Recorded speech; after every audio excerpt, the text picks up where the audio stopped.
He was just perfect. Like the most perfect little boy. He came out and barely screaming, but like happy.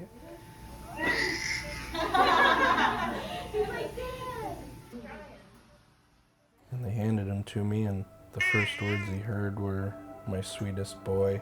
And then that nickname carried on through his whole life. He was always Sweet Boy Aiden. And he did things on his own accord. He was a special little boy. Isn't that yummy? You're really taking off my nail.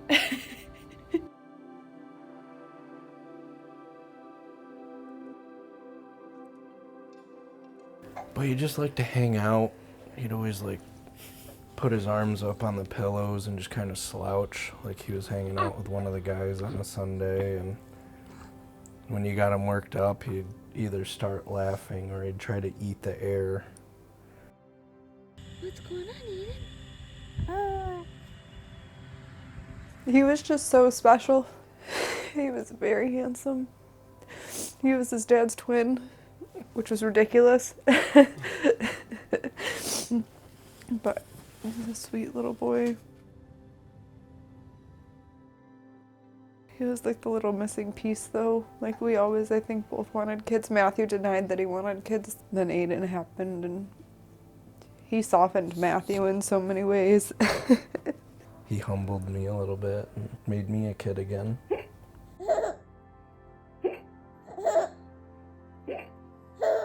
Just one day he sneezed, so I mimicked him, and he laughed the whole way home, and he just thought it was the most hilarious thing in the world. So you could do it for 10, 20 minutes straight, and you wouldn't get tired of it.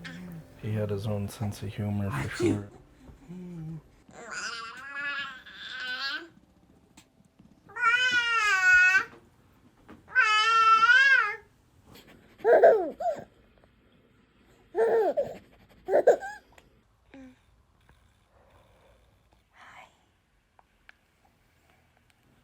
Happy birthday to you.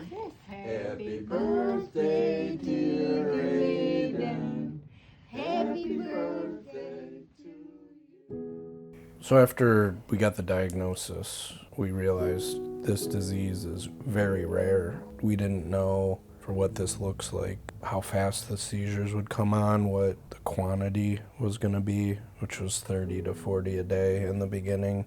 And then we really didn't know what the end was going to look like and what to expect, and that's scary when your kid is terminally ill and you don't know what to expect. Like, is there anything I can do to help him or to prolong his life here? That I know, right? Right? That's so funny. You're a funny boy. Don't blame yourself and give yourself some grace as parents, because you feel so guilty, like it was your building blocks that were missing that caused this. It's so rare, and be gentle on yourself and So good every just moment. make memories with your kid and pack a lifetime into the short time you get. He loved trees. He would just look up and light up. Even when he was blind, I think he knew he was under a tree, because that was some of the only times you could get his little lips to move. Yep. And our front lawn is one of the most ugly trees I've ever seen in my life, and it's like falling apart. He loved that tree. I'd bring him over to it and just plop him in the limbs, and He'd sit him in the tree and then Aiden would just sit there and smile and stare. And so now I have to keep the thing, but that's now Aiden's tree.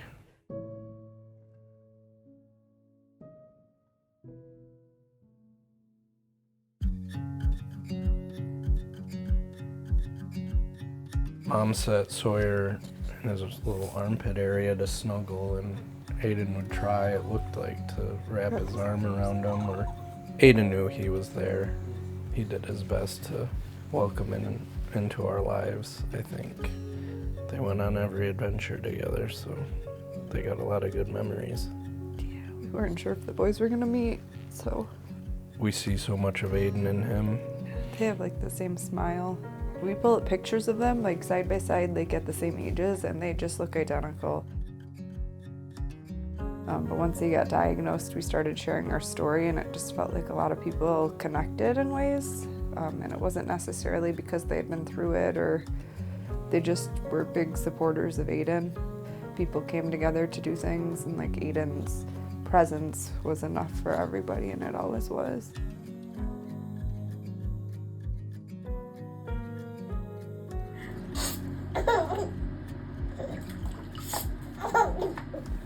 He's always here with us, and we think about him every minute, and we love him. But we're so happy that he's free of the body that just couldn't keep up with him. Yeah, I always just told him that I loved him and that he was perfect. There was nothing about Aiden that was not perfect. We told him like 8,000 times a day, no matter what, that we loved him. And that he was our sweet, special boy. He was my little sunshine boy. That's what Mom called him.